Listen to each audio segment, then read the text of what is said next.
Fabulous. Welcome, everyone. So excited to have you with us today. Thanks. You're here with um, the crew from the Travels to China. And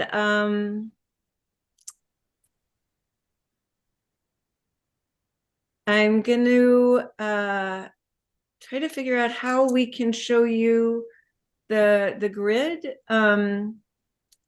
with all of us who are going to be reporting back. I think Grace is going to highlight the crew. So we have a group of 10 that went to China together as part of our campaign. China is not our enemy. Just a little reminder for everyone, this campaign started, oh, wow, about 5 years ago, when I noticed that I would post things on my Facebook page and people got very upset that I was posting about beautiful China. And I thought, oh, wow, this is feeling very much like Iraq all over again, where I'm noticing propaganda in the news hating on a foreign country. Oh my God, the United States isn't thinking about going to war on China. And sure enough, a few years later, it was, clear that the United States was thinking of going to war on China. Not only that, we have generals talking about it, and it's become part of the news almost every day about how much can we hate on China, about how many things, which we know through history has been how the United States goes to war on innocent people and destroys countries. So one of the things that we've learned over the years of trying to talk about China is how few people have been to China, how few people have been to China recently, and how few people actually know much about China. And I would have to say, I'm one of those people. And I think the learning curve is pretty steep, given that what you learn right away is that China's been around for thousands of years. It has a very deep and rich culture, one that is quite different from the culture of the West. And that, the first thing that happens is we assume that people in Asia should be like us. So the inherent racism towards Asia is, just part of who we are in the West.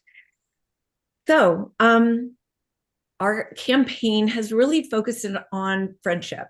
How do we be friends?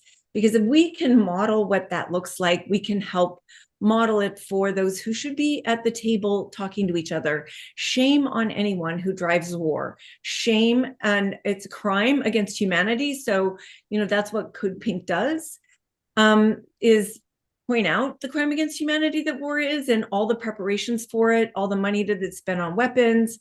But it's gotten quite, I would say, hysterical around China. So China's our enemy has the most amazing campaign manager, Megan, who led this group on a trip through China. And Megan, not only is skilled as a tour guide, but also as the guide for all of us through the morass of hate, and helping us be engaged in action and be smarter about China and how we talk about it.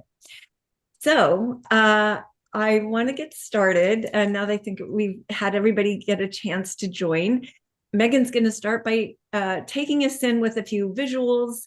We're going to have questions and answers, and then a little snippet moments where we can see some more photos. Welcome. Thank you for joining us. And Megan, let's take it away. Hi, everyone. So wonderful to see you all here.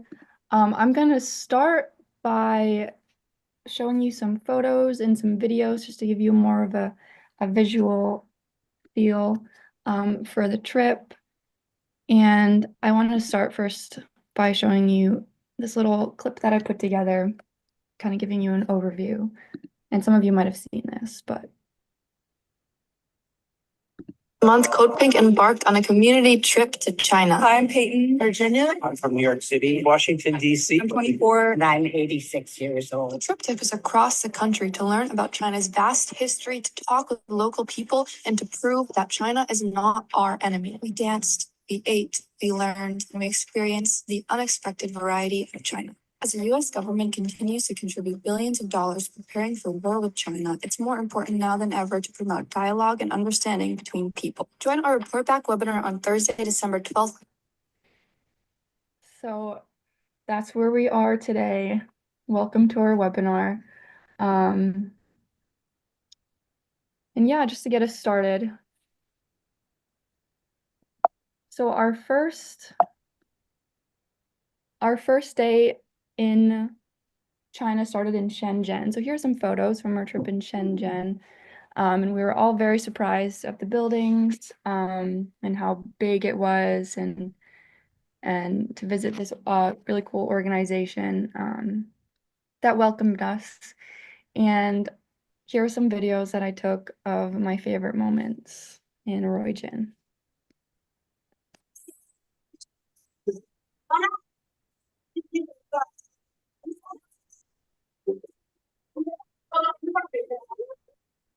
So we visited a museum, and it kind of unexpectedly turned into a dance party.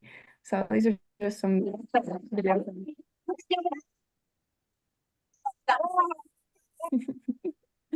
So with that, we can start the questions. All right, thank you, Megan. So, well, one of the things, Megan, if we could just go back for a minute and maybe map out, you know, I want to start with where did we go and why? So the first place was that the cheapest way to get to China is to Hong Kong. So everybody started in Hong Kong for about 5 minutes and crossed into Shenzhen that you just saw the picture of. But Megan, why did we decide to start there? So, well, we wanted to go to Shenzhen because Shenzhen is considered, you know, the high-tech city of China. It's very developed. We wanted to really explore the both sides, the super developed and then the older part of China that has undergone poverty alleviation programs. So we went from this giant city to village area to feel that contrast. So those were the two things you just saw, and that was the contrast we first wanted everyone to experience. The other thing about Shenzhen is the government. There is nothing that the government pays for in the way of transportation that is on fossil fuels. Everything that is public transportation has been taken off of fossil fuels. So it was also to look at like the ecological effects that China is trying to have in a major city. So we get together, we're on a call, people say they want to come, and we start the conversation.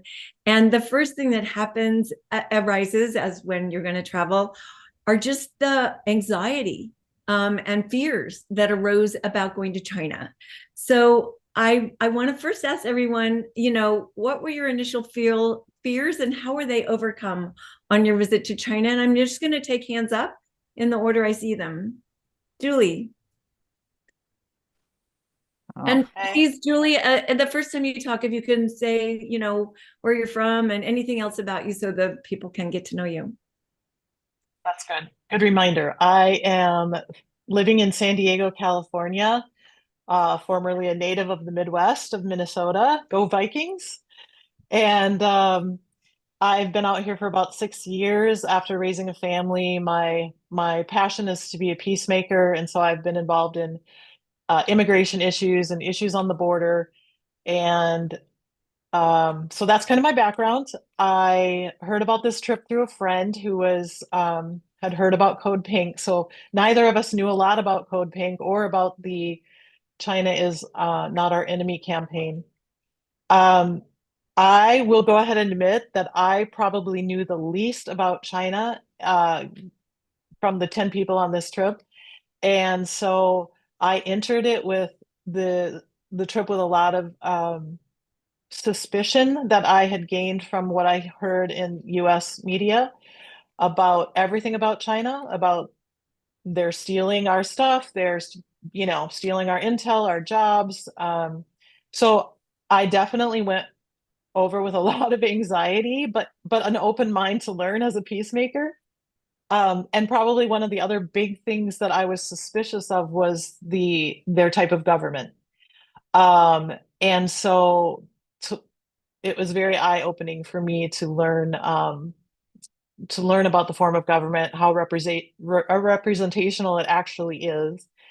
And I guess I don't want to keep going, but I could share what the moment was that kind of changed my anxiety if you want me to Please. share that. I'll try to be brief, but after Shenzhen, when we were in Shanghai, we met with a media group that produces interviews and news media, and obviously mostly run by young people.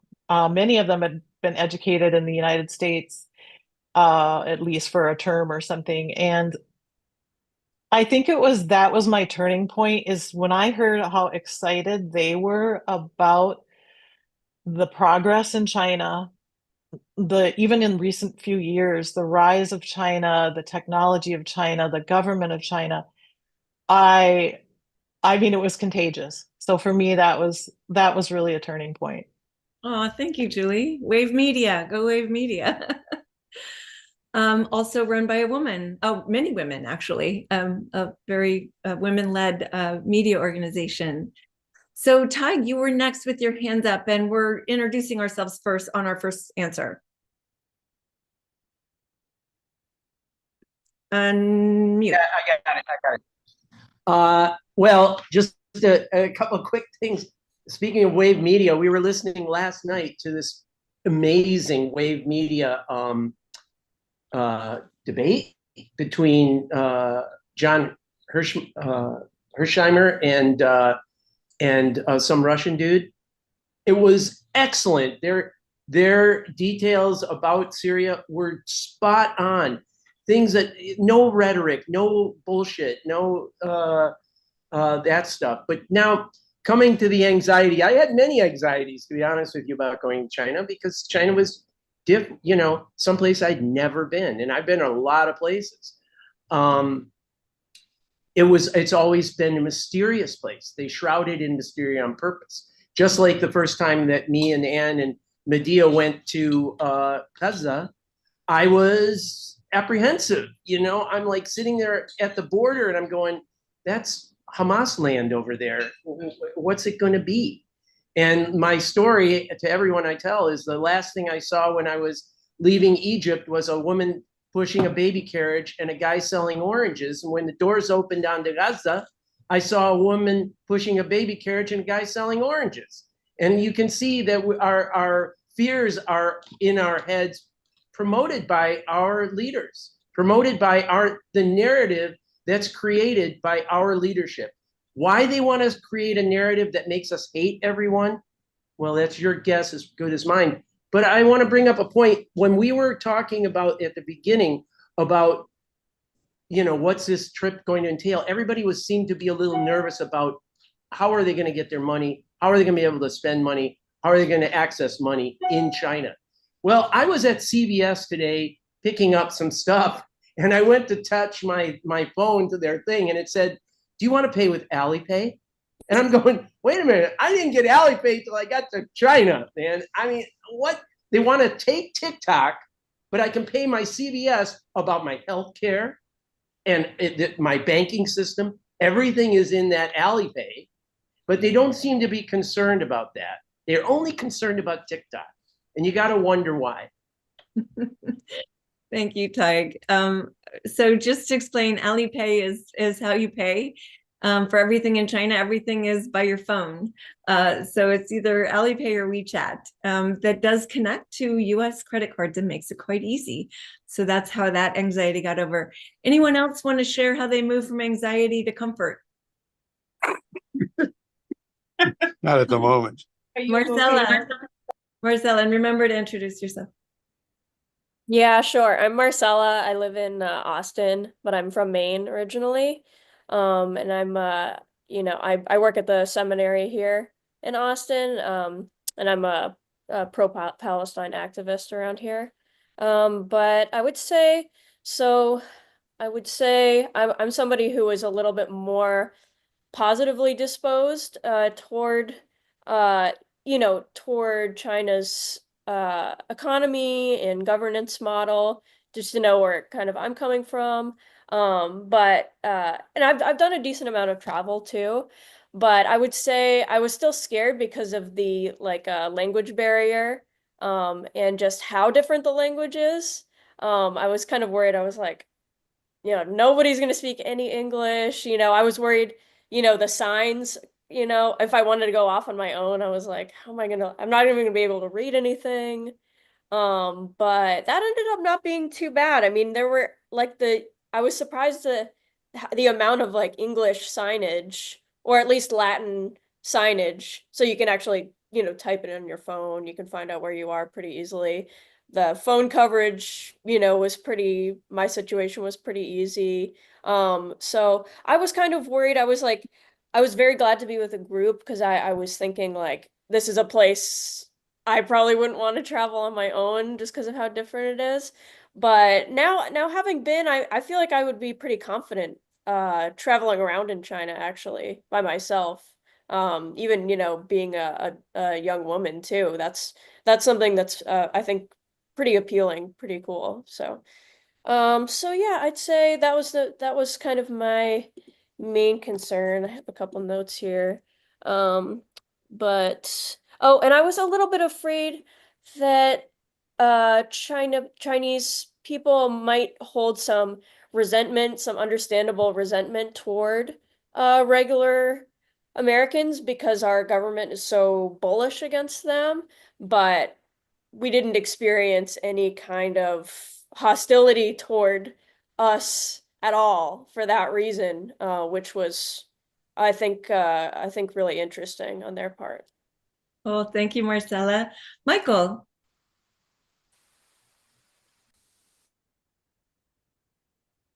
Yes. I think my major anxiety occurred just about getting there, and just all the complications involved. And I was especially anxious about the China visa application. And I thought, I didn't know what to expect from the Chinese government in respect to that. Like if you said something that just hit them wrong, would they not give you a visa? What were the things that might trigger that?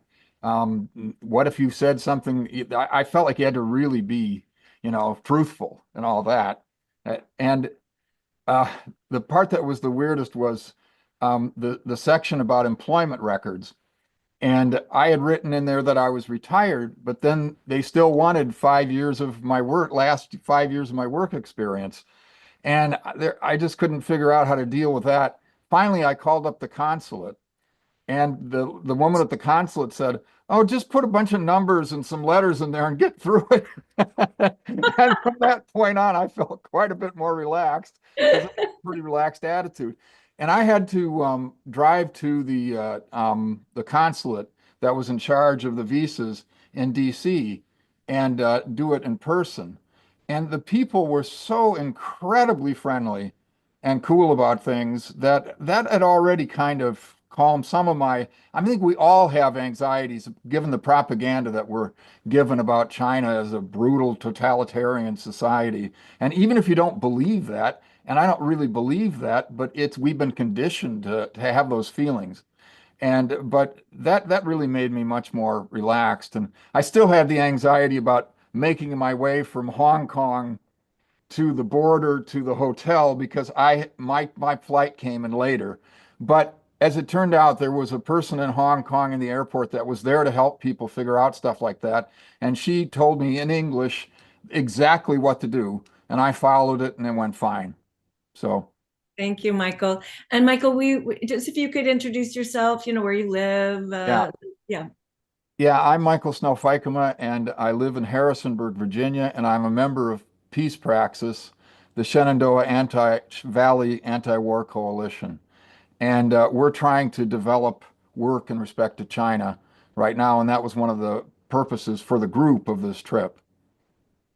Thank you. So I wonder also, to kind of layer on that question, what took you by surprise in China? Where was your expectation? You met meeting reality, and Julie shared hers, from the Wave Media. Anybody else have an experience of where expectation met reality and they were different? Susie. Hi everyone, nice to meet you all. I'm Susie. I'm in London. I am British, Iranian American. Um, I think, to put it very simply, I keep saying this, everyone can offer very deep historical, cultural analysis. And I think I just keep saying I was so surprised by how chill everyone seems and how just like when you're in London in the winter right now, you go to a train station or you go to an airport, everyone is so stressed and kind of like, things are bleak, it's cold, it's dark, people are a bit grumpy. And I just feel like when we were there, whether we were in a big city, a medium city, the countryside, when you were in an airport, a train station, shopping, restaurants, big tourist destinations like the Great Wall, places where you think, okay, I might be overwhelmed. This is a lot of people in this country, big country. But my nervous system just felt more relaxed and peaceful. And I ran into a friend at the coffee shop in London who teaches music and he goes and performs classical music. And he said to me, don't people there just seem happier? And I said, thank you for saying it, because if I say it, I'll sound, whatever. But I think things seemed much more chill because again, that the media impression you get is almost an impression that you get of North Korea, like very austere, monolithic, serious kind of thing. And I just thought there was so much more chill, and there were all these fun, random, funny moments, whether it was people just breaking into dance, dancing in museums, dancing in the street. Everywhere we went, that would be like museums or places to visit. People love to get dressed up. So there were like photo shoots going on everywhere with everyone getting dressed up. So it was just more like fun and joyous and chill. And then I think something that I'm sure people will touch on, it was really, it's been such a bleak period in the West between wars and genocide and culture wars and divisions. And then to come to somewhere where in a month I didn't see a homeless person, um, in a month I didn't have somebody kind of snap at me or seem stressed on the train or whatever. Not to say that people don't have problems and there aren't problems, of course there are, but that it was just relaxing for the nervous system in a way. So, yeah. Thank you, Susie. Megan. Yeah, so I think it's a bit different for me because I lived in China for about a year, so I had some prior, I think, understanding of what to expect, but it was a while ago. The last time I was there was in 2019, and I'd heard from people that there'd been a lot of changes, but it still really caught me off guard to experience it firsthand. 6 years ago in Beijing, the air quality was really bad, and a lot of people wore masks. I remember getting headaches from it, but when we went this time, the air quality was excellent and the sky was always blue and clear. And to me, that was just real tangible evidence of how much the government has done and is doing to convert to renewable energy, to work towards, clean air quality, and to emphasize the importance of fighting climate change. It's one of their main concerns at the moment, and you see it across the country from the planting of millions and millions of trees, the thousands of solar panels that we saw. It's really miraculous. And now China is 6 years early to its 2030 carbon peak goal, and carbon emissions are now on the decline. So I think that's something, really to celebrate. Thanks, Megan. Do you want to say where you live just because we're introducing ourselves? Besides just being the amazing rock star organizers that you are for China's Not Our Enemy, a little more. I live in DC. I grew up in Maine, but I live in DC now. Thank you. Tig, you had your hand up. Yes, I was amazed at how, oh well, I'm not good at this. I was amazed. I was amazed at how developed China was. I mean, so much construction. The buildings were massive and all new and clean, and everything was just. I was just astonished. The minute I got to Shenzhen, I'm going like, this is China? I never expected that at all. Because I've been all over Southeast Asia. China is way, even though it's a developing country, we've got to remember that China's not a developed country yet, and they're already surpassing us on so many levels that we should want to be friends with China, learn from China. How are you doing this? And we should want to cooperate with China. Yeah. Thank you. Julie. I just wanted to add something to what Susie said about like a lower level of stress as you walk the streets. I live here in San Diego with a lot of homeless people all over the streets, and it's really, it's so distressing, and you just shake your head because what are we doing about it? So I feel like the fact that not only have they done something about it, but that the attitude is that if someone is on the streets, it's not a failure of that person, it's a failure of our society, is such a different mentality. And that would just, obviously make a huge difference here. Cool. Thank you. Megan, did you want to share a few more photos before we go to the next question? And I'd like to check in. Oh, great. Ethel, I was waiting for your hand to go up. Sorry, I missed it. Okay. Yeah. Well, Great. Ethel, if I'm you could just Ethel. say a little bit about yourself first. Thank Yeah. you. I'm Ethel in Missoula, Montana, and I've done a lot of solo travel. I don't know, for the last 20 years, and mostly bike. And I'm used to making all my own decisions, et cetera, and going places where I knew a little bit of the language. And so China was never on my list of places I wanted to go. But I've been a CODEPINK member for all these this 2 decades or more. And so I decided to go to China I thought at this point, actually, did I say I'm 86? I really can't do the kind of bike trips I have been doing. So going, but with a group sounded like a good idea. But so all of my concerns and worries were being with a group. I'm used to making all my own decisions. Well, suddenly it was so different. Particularly, I was not able to get a SIM card due to the online problems. And so I was dependent on the group. I was horribly dependent on other people, and then even physically dependent because I've got one knee that doesn't work, and people would help me up and down steps. And I was concerned about the group. I mean, here, that's pretty close quarters, but wonderful group. Everybody knew so much more than I did. And Julie, I'll challenge you on ignorance. But I did prepare some once I knew I was going. And I've read the Carlos Martinez book, The China or the East is Still Red, and also joined the various listservs on China is Not Our Enemy. So I did get more informed that way.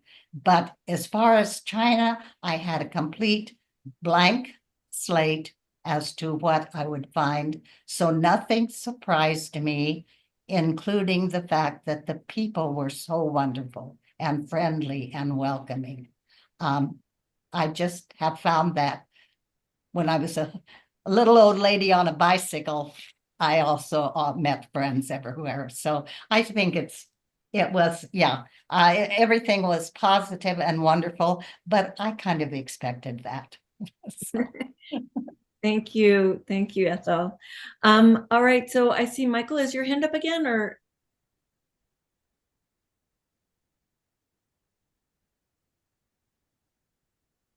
There.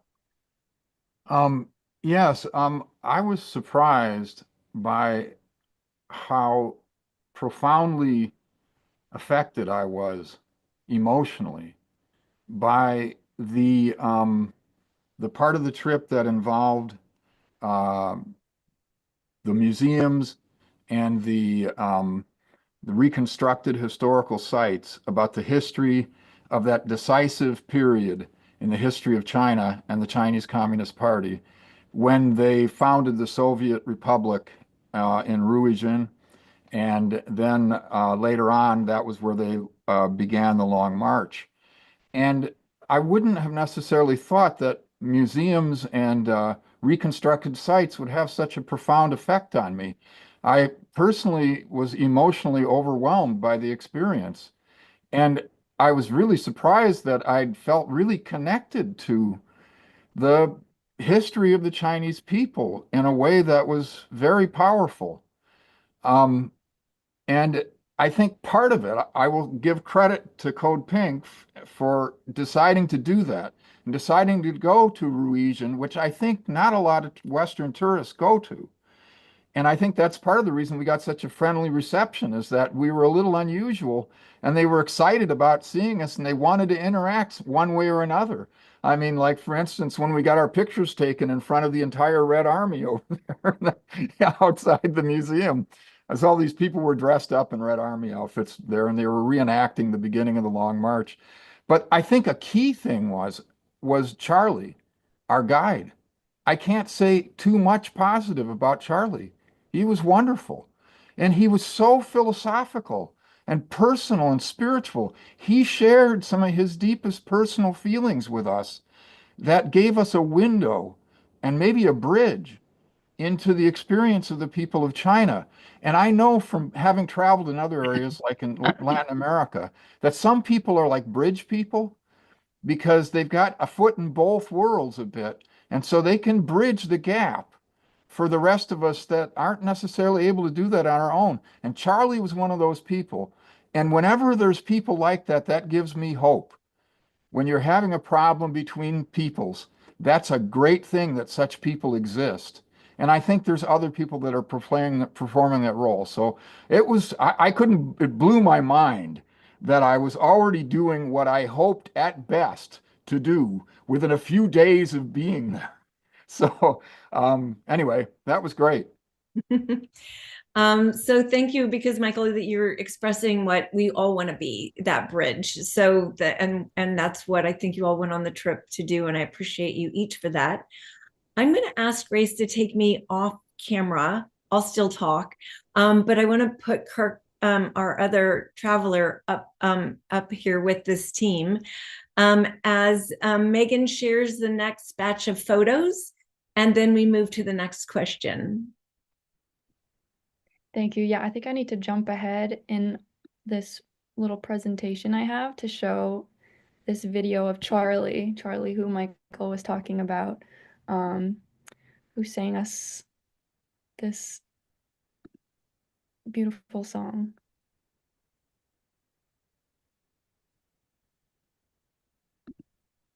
La yo la sole, la lia che fe la su, dove la pescia, la lia frascia, palancia la frasca, che bella cosa la yo So that was not the first or the last time that he sang for us. That was just one occasion.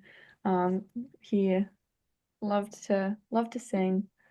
I'll go back. All right. So here's a few of the things that I think surprised all of us.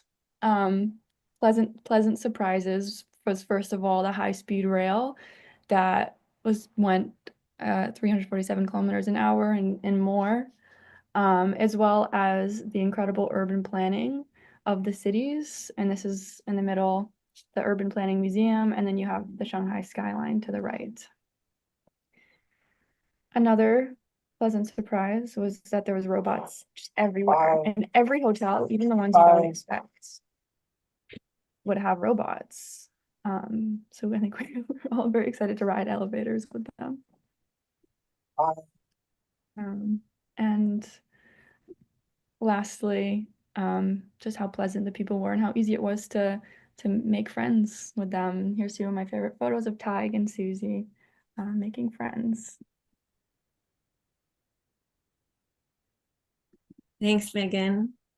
So I saw the next question is about the food.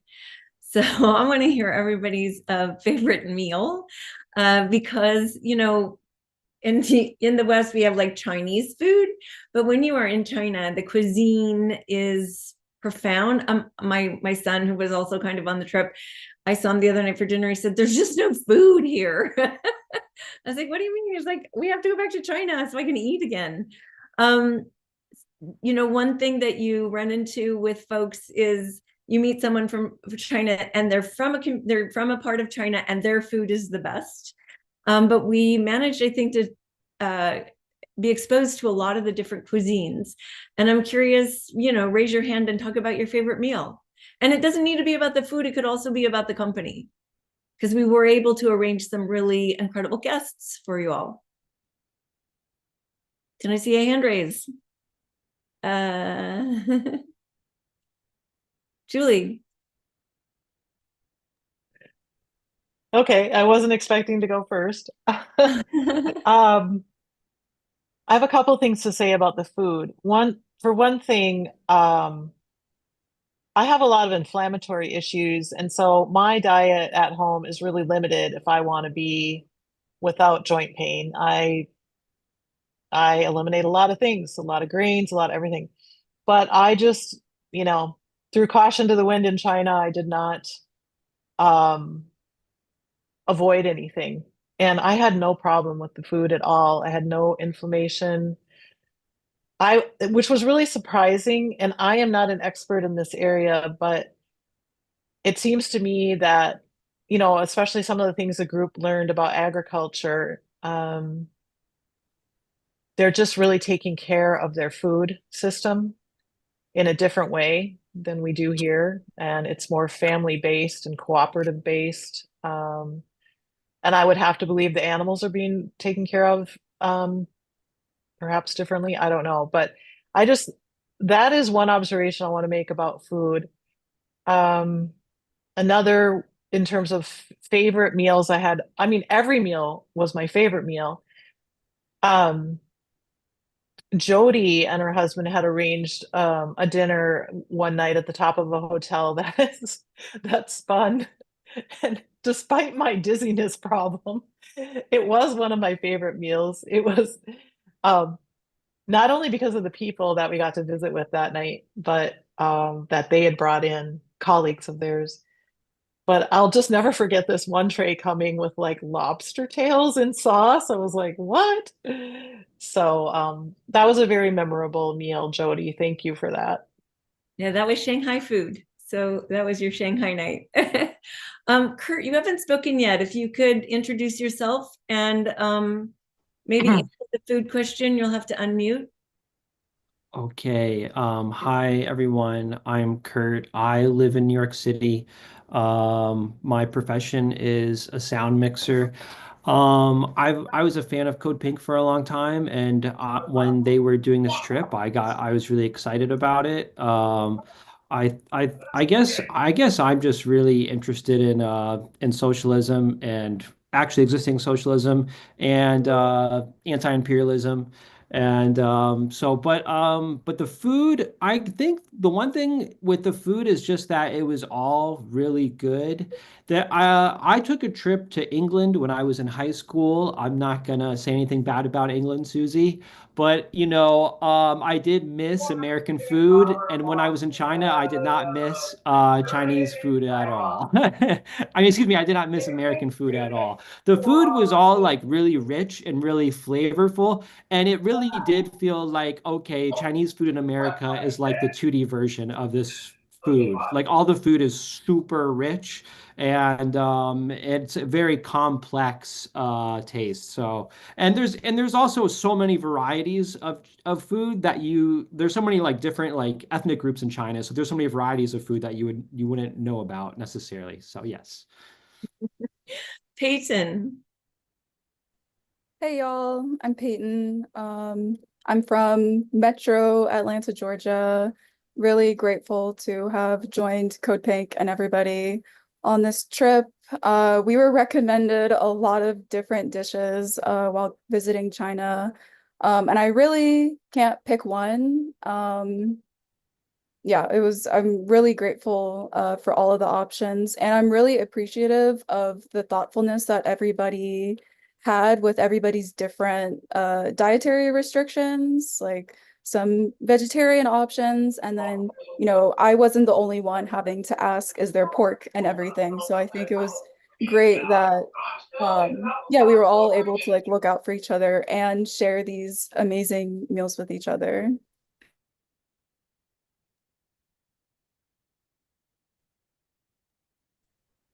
Susie? Yeah, I think the other thing I noticed was um, when you're in a little group, even if you're not in a very big group, it seems to be common to have your own round table in a sort of semi-private dining room with one of those, I don't know what you call those swirling tables, a bit like do they call them lazy Susies or lazy, whatever they call them. Anyway, so your food swirls around, but I'm so used to sitting at a long table in restaurants and then you only speak to the people next to you and it's noisy, or a private dining room is maybe a bit like for a special occasion. But it seems that so many places we went to, people would sit in round tables. And I just think it means like you just have much more of a communal experience. You're chatting with everyone, you can hear everyone. So I think that was something I noticed that I actually really enjoyed. And then I'd say I stayed on and went to Chengdu, which is famous for pandas. And it's like, if you like pandas, the city is panda obsessed, and it was amazing. But I also got to visit some very, very ancient Buddhist monasteries. And you can go and be part of like a tea ceremony and do calligraphy. And again, I just found that so relaxing and met lovely people. And then we went and had some street food together. And Chengdu has particularly good street food. So I'd say, yeah, those were two things that stuck out to me about the sort of the round table dining and really enjoying the Buddhist monastery and Chengdu. Thanks, Susie. Marcella?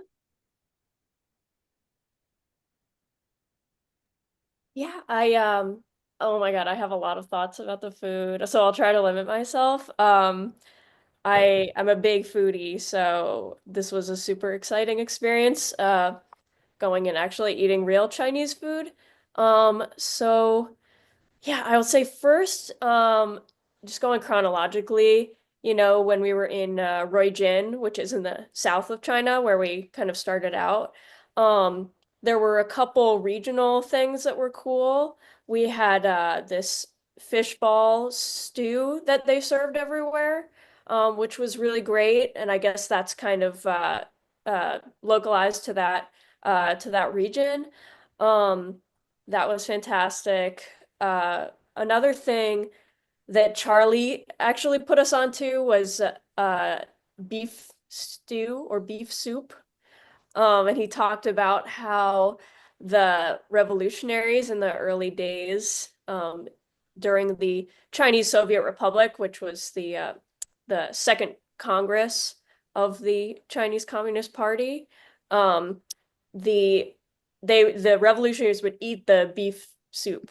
That would give them strength in their political project. So we actually got to have it. So very much felt like we were participating, in history in a lot of ways, being there, and eating like them. So that was really cool. Another thing I would just say, I loved, yeah, like Susie was talking about, I loved the communal aspect of all of our meals. I think, I think as humans, we're just supposed to just eat together. I think that's just very natural. And I loved that everything was family style, where you take a bit of this, a bit of that. And I mean, every meal they fed us so well. It was like I don't know what someone called it, a feast or a banquet. That's how it felt for every single meal. It was so just fantastic. And I for me, I like to eat a little bit of everything, so that was really nice. Good amount of veggies, and um they had like this mushroom stew at one place. I just think about it. It was so good. Tofu and really, really good meat, especially lots of pork. That was really excellent. I'd say my favorite meal in terms of just, our conversation was probably when we got to meet up with the journalist Ben Norton when we were up in Beijing. I've been following his reporting for years. So we just had a really, really interesting conversation with him.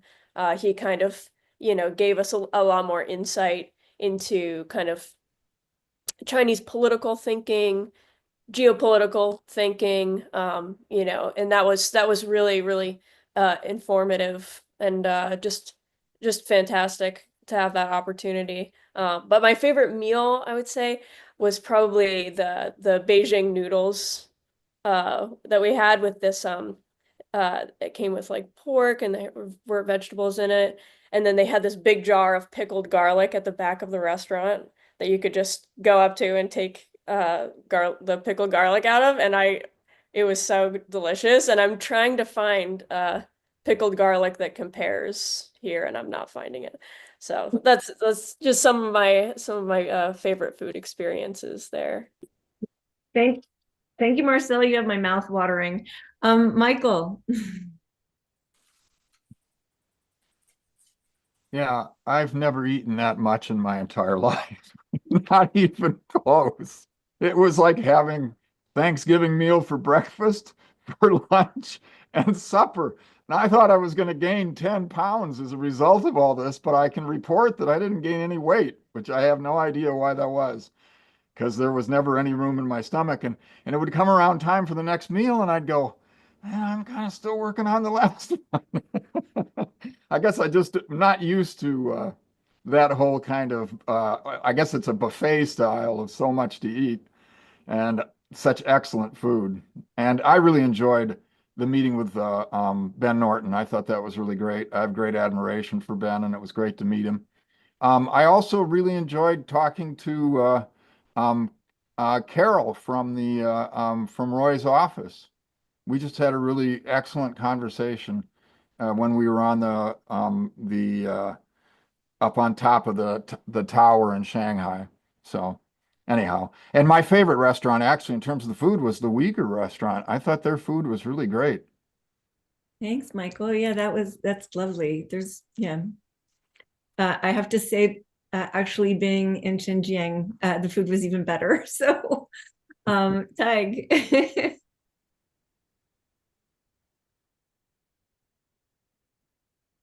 You have to unmute. I got it. Two quick thoughts on food. One is, Marcella, you were very impressive. I got to say, you ate any animal that they put in front of you, man. I was just like in awe of you're going like, oh, yak arm. Oh yeah, I'll take some of that. I'll try it. You are willing to try anything. I swear to God, it was really great watching you. And then the other thing that surprised me is my favorite food is also the favorite food of the people that did the long march. Sweet potato. Sweet potato, I was telling her, I actually carried sweet potato to China because that's my go-to food. If I don't have any food, I have this sweet potato that I buy that's sealed, and I can carry it anywhere with me, and I can have a meal if I need it. But I'm part of the Great March, I guess. Thanks, Tag. Megan. So I don't know how much we can consider this a meal. I mean, we all sat around a table and ate peanuts, so it's a stretch. But this particular instance, we were in a smaller village outside of Guangzhou, and this elder gentleman, the head of the village, had us sit around his dining room table where he had once hosted Xi Jinping. And this was quite clearly the biggest and most meaningful event in his life, so much so that he froze his clock to that exact time to eternalize that memory. And photos of him and Xi sitting at the table were on the wall next to the table. And he told us about it and how his village, underwent these changes as a result of the government's poverty reforms and how much it changed his life. And it was really just profound to see that sort of gratitude firsthand, to see how much the poverty alleviation programs affected not only a town, but an individual. you know, it's different to learn about it than it is to go to China and to feel it from the people, you know. So I'm grateful for that moment. And also to sit in the same chair that she sat in during the visit was kind of fun. Ethel, can you unmute? Come on up. Yeah. Just wanted to add, I agree, you know, the served family style and the circle and the lazy Susan is what you call those things that go around. And it is so handy. Anyway, those were all great, but what nobody mentioned really were the breakfasts. And I realized, okay, hotels sort of they're catering to the foreign visitors too. But that first time when I did the breakfast layout, I didn't realize there were a dozen hot dishes. And I was having to try a lot of them. And then at the end, I discovered, oh, fruit, yogurt, pastries. And I just was, when it came to eating a lot, I ate so much for breakfast, wanting to get lots of fruit into my system. And that was really great. And I don't know, you know, how much of that was for tourists, all the fruit, but there were definitely, and sweet potatoes. So I would take a sweet potato every day because I agree that is a good nourishment. So anyway, that was my thing. So Megan, do you want to go back to sharing some photos? Sure. Yes.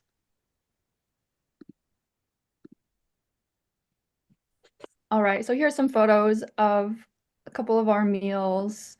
And you can kind of see this was what we did every day. We all sat around one table and had a banquet and a feast. And everything was so delicious. And here's a couple other meals that we had where we were able to sit with Ben Norton and then Ali, who goes to Peking University in Beijing, and to learn about their experiences in China, and just to hear some of their wisdom was a really wonderful experience. So those are some of our dinners, our favorite dinners.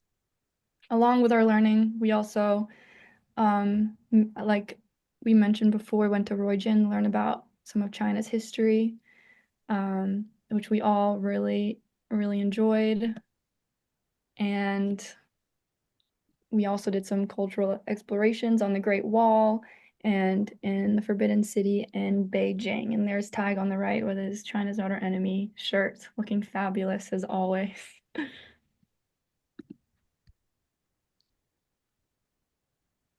Thank you. So next I want to go to, you know, right after you got back, we had a conversation and I was asking everyone how it was. And each one of you told me you were still processing. And I want to hear what that meant for you. Like, what did you learn? What are you still learning? And some of you talked about like the coming back. It took a processing of kind of a sense of the overwhelm of all you'd taken in, and also then being related to where you landed again as something had changed. So if anybody wants to talk about what that was for you, that whole process of reentry and what happened from all you learned in a very short trip to China. Any hands? Susie, you're nodding. I think Marcella should go. Marcella has some quite, I can talk, but I think Marcella had some. Do you mind if I'm volunteering you, Marcella? Okay, sure. I mean, yeah, there's a lot, for sure. I think the main kind of thing that I'm taking away from everything from our travels, is just that like a lot of the stuff that we put up with, a lot of the things that we feel on a daily basis, you know, just in the West in general, but especially in the United States, sort of feel inevitable, you know, like our economic decline, you know, the way that life sort of just, you know, like there's like I'm watching The Sopranos right now. But there's a quote in the beginning of the show in the first episode. Do you ever feel like you're coming in at the end of something? And I feel that way a lot, you know, living here, you know, like you're like things are just kind of winding down in a way. And you realize going there that like, you know, it's choices that people make. That's what, you know, that's what we're experiencing. We're experiencing the result of human choices. And China is a very different system, and they've made very different choices about concerning the economy, how they govern, you know, like a lot of the time, you know, people will bring up the issue of human rights. Oh, you know, China doesn't have good human rights. China doesn't have good civil rights. You know, it's a different system. You know, it's not, and it's not, you know, like I think in the 90s, we felt like in the US that, you know, this is the end of history. You know, the Soviet Union is collapsed. You know, the world is a liberal democratic world. And, you know, I think that China proves that like, you know, it's not the end of history. You know, we're not, you know, like these things should not be taken for granted. There are different economic and governmental systems that are serious alternatives that are seriously delivering a better life for people. And we have to seriously grapple with that. I'm not saying you know, you're immediately going to say China is the best country in the world and, you know, we need to do everything that they're doing. No. But, you know, you look just like we look at different systems, you know, you know, you look at what France is doing, you look at what Sweden is doing, right? And you say, I like aspects of their system. You know, why shouldn't we be looking at China, you know, in the same way? That's my kind of my main been my main takeaway. You know, when I've sort of been speaking with people, you know, back home. Thank you, Marcella. Susie, back at you. Kurt, you had your hand raised. I just don't want to take over when Kurt. I will Okay. speak. Okay. Oh, okay, yeah, I can start. It's kind of hard to put it into words, but I felt like when I was in China, the culture was like nothing that I'm used to. And it was a little bit hard to tell whether that was just because maybe I hadn't been outside the US in a long time.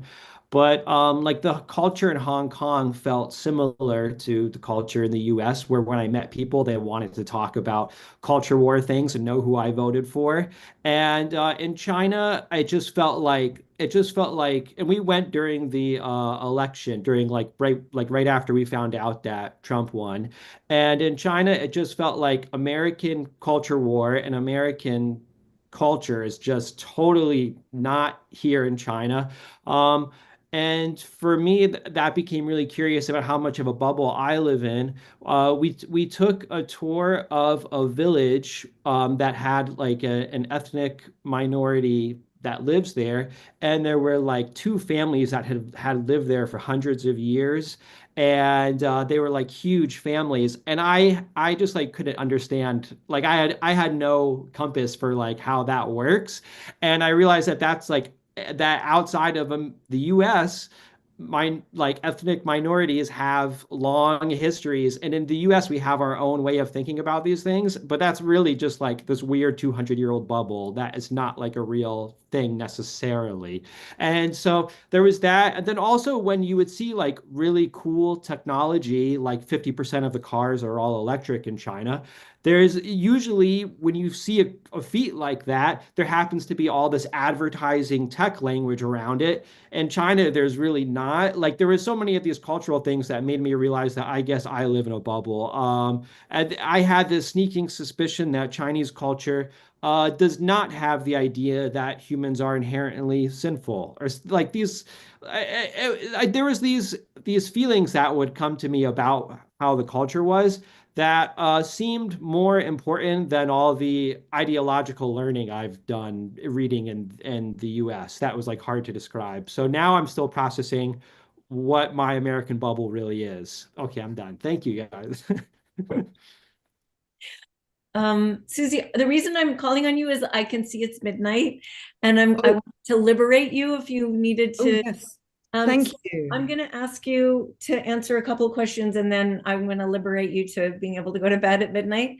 One is to answer this question, but my next question to everyone is about, what was it like to experience a trust society? And you have an amazing story around that. So, first, the reintegration, but I think everybody would love to hear what's it like to live in a trust society in relationship to living in London. Well, I had a few experiences. And I guess, I'm back now, and I think it's just a lot of processing and cognitive dissonance and a sort of really joyous humbling of being like, wow, I know nothing. I know nothing. And to have your mind blown in a really positive way about how much I know nothing. And I'm looking forward to just learning more and more and more. So in terms of a trust society, it's funny because now that I'm back, people have asked me, "Oh, did you feel like you were being watched and surveilled, and did you feel safe?" And I keep saying to people, like, I felt safer there, and I'll give some examples. So, um, of course, I was the first person to manage to lose their cell phone. We arrived in Shanghai airport, and I thought, oh, I'll charge my phone. We're a group, we're waiting for people. Go to charge my phone, and of course, I forgot my phone there. Realized when we had left the airport. Now, in London, I don't know if anyone is aware, but we have an epidemic of phone snatching. So you basically see all the time guys in balaclava helmets, they're on e-bikes, and they're just always circulating the streets everywhere. And they see where you are if you've got your phone out, and they come and they snatch it. And I think it's every 90 seconds there's a phone that's snatched. I see it all the time. Um, so when I forgot my phone at the airport, I didn't have a lot of hope because, right, like how am I gonna, firstly, everyone was super helpful. And somebody, we knew in Shanghai was like, don't worry, somebody's gonna turn it in. Just give it a day or two because you're gonna have to wait for people to finish their shift at work and then somebody will just turn it into lost and found. They were like, don't worry, like, why would anyone want your phone? So I was like, okay. And then lo and behold, someone the next day who worked at the airport turned it in, and I just went to the airport and collected it. And the guy in Lost and Found acted like this was the most normal thing in the world. And then I sort of, started asking people about that because I said, I literally don't take my phone out on the streets in London. And a friend we saw there for dinner, Mimi, who's moved there from New York, she was like, while maybe in London or in other cities you'd have signs up saying, don't take your phone out, and they're treating the symptom of it. Um, in China, they're actually trying to address the issues so that people aren't having to nick phones all the time.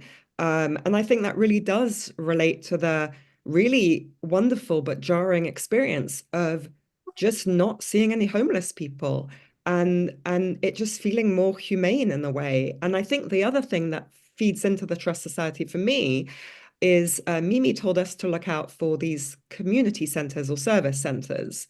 And they're in many, many neighborhoods, local neighborhoods.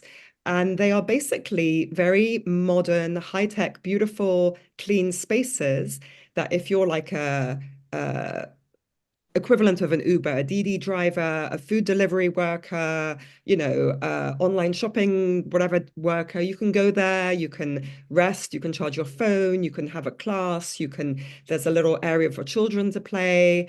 Um, and when you hear about our food delivery workers who barely have time to use the restroom, again, and I went and visited one, and I was like, this is so nice. It's not some like seedy old crumbling old community center.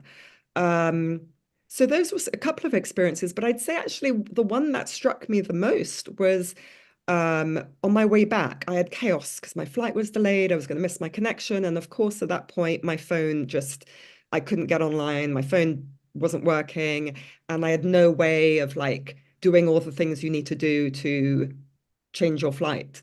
And then First, the lady at the counter let me use her cell phone to be on hold for like, 40 minutes to get through to the airline.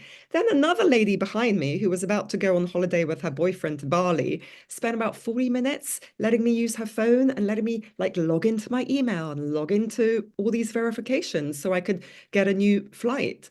And they just treated, the patience they had with me, the openness to like help me out when I was in a pickle really made me feel like, oh, I can lose my phone physically. I cannot access my phone and not speak the language or access anything. And kind of like people will help out. And again, that was really lovely to feel and a blessing. And it was just such a blessing to be on this trip that was so thoughtfully curated. And it goes without saying that if folks, I'm sure many of you have been, but if you're thinking of ever going, anything, I'm sure many of us would be only too happy to share any, tips or guides or whatever, just pass it along because it really is worth seeing it for yourself. And it was also, compared to London, at least, and the US, much more affordable on all fronts. So, yeah. Thanks, Susie. All right, does anybody, oh, Michael, your hand's up. Thank you. Unmute. Yeah, let's see. There it is. Yeah, one of the things that Charlie said that really stuck in my mind was he said when we were visiting the museums and the historical sites, he said, I don't like to glorify what happened in the wars and in the revolution because so many people never came back. And when he said that, I think that kind of triggered my emotions about the incredible cost in human life of and the sacrifices that were made by people with extraordinary vision of what could be done in the future up against incredible obstacles. It's really just a phenomenon of the human spirit, what China has done. And it makes me just, realize how precious what they've created is. People have given so much in order for it to exist. And that's one of the reasons for us to defend it from our government's aggression. But the other thing that I'm processing in respect to it is just that fact that here were these guys back in the 1920s, not just guys, but guys and women who were believing that they could make this incredible change in China. And I think that what went with it was a tremendous amount of discipline and commitment and sacrifice. But I just think that when we're thinking about the obstacles that we face in the United States, which may seem completely insurmountable, I think it's good to think of the fact that that the insurmountable can be surmounted, and you shouldn't be stopped by it. Anyway. Wow. Thank you, Michael. Thank you for that. Yes. Megan, you have your hand up? Yeah, I think one of the things that affects me the most in China is the feeling of safety. You don't really realize how much it affects you mentally and physically to not feel safe until you do. And as a woman, you generally don't feel safe in most places. Even my neighborhood in DC, I don't feel that great walking around at night, so I don't generally. There's a lot of shootings in the city every week and a lot of crime. And I, clutch my purse in populated areas because I'm used to, living in London where you can't even have your phone out, like Susie was saying. But in China, I don't think twice about walking around at night or going anywhere alone. I'll leave my luggage in the next car on the train and I won't think about it for 4 hours until I have to get off. It's this rare feeling of relaxation, of being able to breathe easy, the sort of tension release that you don't even know was there until it's not. And coming back from that, I think is particularly difficult. Thank you, Megan. Yeah. Let's see who else has a hand raised that I can't see. Tig, yours is raised. Sorry. So I've been reading a lot of the chats, and I understand that people are going, where's the criticism of China? And I get that. China went through an incredible amount of suffering. I mean, it's still a developing country, like I said before. And I'm going to push back on what Marcella said, is that it's not inevitable, the downside of the empire. We're choosing it. I've seen that China is able to learn from their mistakes and not repeat them, and to advance farther. They went through a very difficult time when they became the place of choice for the multinationals to bring their manufacturing to China. People suffered, but they suffered for the future. And our leaders don't learn from this. I'll give you an example. Today, I was reading in Foreign Policy magazine this article by Raja Krishnamurti, who's a representative of Congress. And he was threatening China, because we have a drug addiction problem in our country. He was saying, China, you have to take responsibility for your fentanyl. And it turns out he could cite no Chinese importer of fentanyl into the United States. China makes a lot of things. They also make chemicals. Those chemicals can be used in fentanyl. So does Canada. So does the United States. So do other countries make these things. He was threatening, actually saying that the United States would have to use force if China doesn't stop its behavior of drugging our children, when we know China has no drug problem. They have fentanyl, I guess, coming out the walls. I didn't see it, but they don't have a drug problem. You know what I did see? I saw young people that were so confident in their government. They were confident in their future. They weren't thinking, oh, our country's backsliding or we're falling apart. They were going, we're building up. We're getting better. They were looking for future employment, future things. And it got me, I was very excited to see young people with hope. And that's what China was, what I saw. And, I started this out by saying, I understand that you want us to be critical of China. Unfortunately, to be honest with you, I didn't see really anything to be critical about. And I don't want to make it up. Why should I make up bad things to say about China just so it makes my argument valid? Nancy Pelosi just stood in front of a so-called Uyghur organization in Congress, and she lied and lied and lied to make China look bad. You have to make up lies to make China look bad? I mean, that's what they're coming to. Anyway, that's a take. Thanks, Tag. So, China's not our enemy isn't actually about making China look good. I mean, China can just look however it wants. Our task is really to be friends, and it's more to witness right now. This is like the core, that here are some people, like all from different backgrounds, didn't know China, have different political opinions, that went to China and had an experience. But in the chat, people want to hear the negative. Nobody came back with, I'm going to just tell positive about China. Nobody came back like, I just want to sell China to everybody. No, this is a trip about friendship. This is a trip about, I had an experience I want to share. But we are so brutalized by the hate on China that we want to hear from these 10 people that, well, there's all these bad things too. So, at Code Pink, in our China's Not Our Enemy campaign, we say there's lots of leads that the lies on China can drag you into. And every government is bad to somebody. It's just like, that's just what governments are. They have a task that is impossible, and they will make a lot of people pissed off. The question is, how are they delivering to the majority of their people?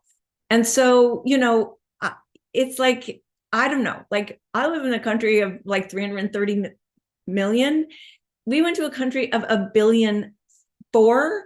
And like we said, we didn't see homeless. People can be kind, so, maybe there's something to learn, maybe not. We don't even care if anybody learns from it. The only thing we care about and why we are here to share with you is that China is not our enemy, and there is no reason that anyone can manufacture for the United States to go to war on China. And by the way, China is a nuclear power. Why? Because it has to be, because it has been brutalized by imperialism. British imperialism took it into a century of humiliation. It was occupied by the Japanese, and it lost 30 million people fighting against fascism for us, for the rest of the world. So, it's like I say, reflect on yourself. Why do you want to bring up a negative? I'm assuming you're here because you're code pinkers and you're peace activists and you want peace to happen on Earth. And so we're here to say, wow, we were witness to a lot of lies. There is every single one of these people who went had something happen for them that went, wow, why was I led to believe that? Oh, wow, that was just so much different than what I was going to expect. All we're here to say is, why would somebody, as Ty just said, why would somebody spread lies? Why would somebody need to spread lies? Usually that is because they don't like the truth. And so, and I want to just say, we have a campaign at China's Not Our Enemy where there is a movie that a Wall Street banker made because he was very curious. How did China take everyone out of poverty? A Wall Street banker took images, came back, edited it, put it up on PBS, and it was censored in the United States by your tax dollar funded network because it made Beijing look too good. We can only lie about China. We can't have the truth about China. So why we are here with you today, sharing our experience, is because, first of all, we would love you to see China through different eyes, which is a rare opportunity here in the United States and in the Western world. And we'd like you to be part of our team, not celebrating China, but questioning why people want to make China's enemy, because it is dangerous for the future of life on this planet, which is the seriousness of which we are here with you today, and why these, amazing 10 people took the trek, paid their own way, and went to experience China and are here to share this with you from their hearts. So, Kirk, you're next. Okay, yeah, I was just gonna add to what Tig was saying. Even like before the trip, my ideology or my ideas have been like that, like if you see someone with an Obama t-shirt, you don't think they support 14,000 drone strikes or something like that, or like France does neocolonialism, but if someone goes to France and you talk good about it, you don't bring up the fact that France does neocolonialism. And I'm not saying like, oh, there's something wrong with French culture if I talk with someone who likes French culture, but just cultures get to have complexities, and then a culture that was colonized and is now indigenous people who have become industrialized is still worthy of that same complexity that we give to other cultures. And that being said, like wishing to give it that complexity kind of opens me up to realize bad things about the culture too, like while I was there. But honestly, I can really only say good things. I met a guy who it was his first time going to the Great Wall. His Uber driver said, if this is your first time, and his Uber driver just waited for him to experience the Great Wall so he could take him back home.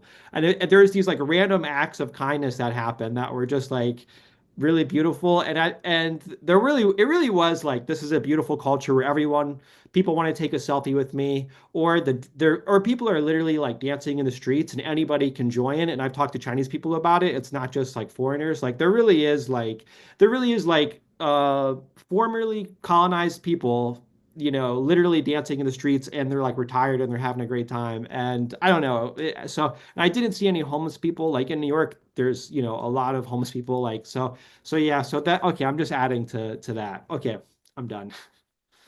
That was beautiful, Kurt. Thank you. Ethel, unmute and we can hear from you. Thank you. Thank you. Yeah, this whole thing, I'm kind of jumping down to this, the last question was trusting our own voice. This whole thing of you say something good about China and immediately somebody wants you to say something bad. And, oh, but this, this happened. When I come back from New Zealand and say, oh, I love that country. It's a wonderful biking country.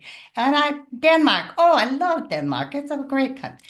Nobody says, oh, but they do bad things, But with China, immediately, people are so misled by our government and our media that it's hard to get past that. And so for me, I feel like I have to keep learning more and more and more history and really understand all the sides of China in order to, I am going to do a little presentation and I will get these kinds of questions. I need to have a very strong voice. Well, Ethel, for 86, you have a very strong voice. I just want to, be in awe and worship of you and your capacities and what you meet the moment with, and that, at 86, you are still working for peace and friendship. And, just a reminder, we do not have to defend China. That is not our job. I mean, it's this other thing about actually China's quite good at doing whatever it needs to do for itself. It would be like hubris to think I could do anything for China. It's more, I'm here to help my fellow Americans not be so misled by their government and their media, because there's something beautiful out there and there's no reason why our hearts need to be separated. There's things to learn, there's ways to play. And, it's kind of like we've heard from everyone. It's just like the joyousness, the kindness, the generosity. And that's, a sixth of the planet. And we're 4% of the planet. And so it also, I always leave actually, if I'm just looking from my lens in California, I get very dark. And then I have to go, oh, we're 4% of the planet. Around the world, things are actually better. And I just came from where there's 1.4 billion, which is a huge amount of the planet. It's doing okay. People are happy. And I can get out of my cave that sometimes being in the United States forces us into the darkness. So I even think sharing about China brings some light. And when some of the people I know leave, they're just like, I leave with hope. And Marcella, you had a great quote. I can't remember.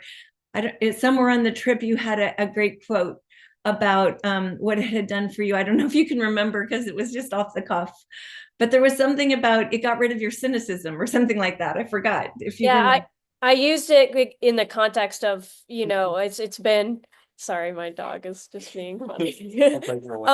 The past year has just been really obviously brutal for anybody who cares about, Palestinian life. And anybody who had any impression that the West cares deeply for human life, so for me it was an antidote to cynicism, is what I said, because it just shows not every country in the world, and not saying perfection, but not every country in the world is willing to fully co-sign every genocide that's actively going on. Thank you, Marcella. Well, we've come to almost the end of our time. It looks like Tig has something else he wants to share, and I think Megan had a few more photos to take us out with. So Tig. I'm going to be as brief as I can, but I'm sure there's a lot of people on this feed that want to understand about the Uyghur situation. I'm just going to be really quick. We have another webinar about that. So if I understand, but it might not be there, or you don't want to talk about it at all. No, we're not going to talk about it here. That's a whole nother webinar, not to be glossed over. Sorry. If you're curious about Shenzhen, we're going to have a whole nother hour and a half of those of us who got to go, including Tig. So Megan will share that with you. It will be part of the, the response you get from being here with us. So no worries about that. Michael, last words.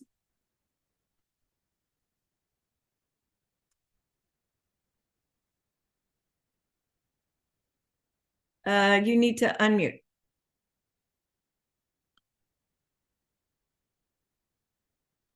Yeah.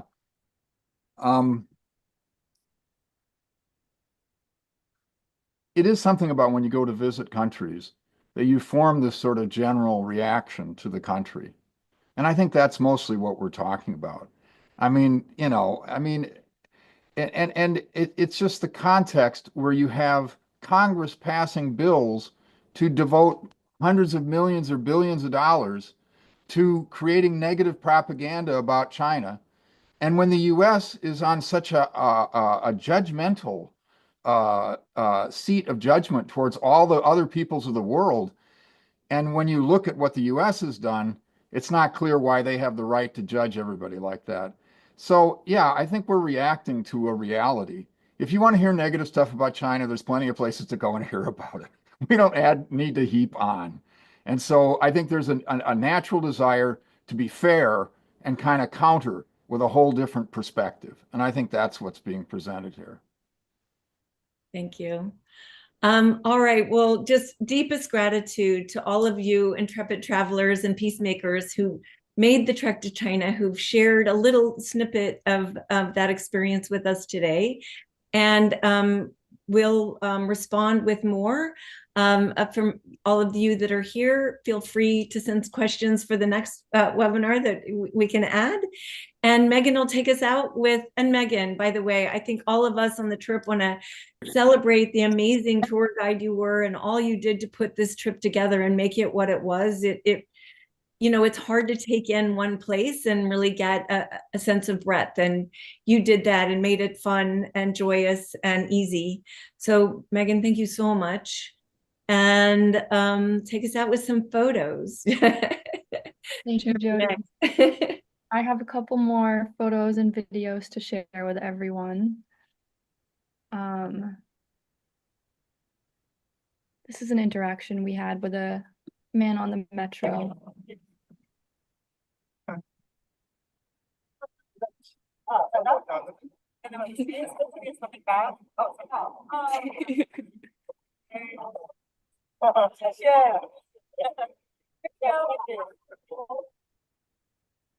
And this was one of our nights out in Shanghai. We went to a Latin bar and we had a lot of fun dancing. We were a bit early to the night, but it got very crowded and everybody hit the dance floor. And one of our my favorite memories at least, I think everyone really enjoyed this, was when we spontaneously joined this dance team in the park in Roijian.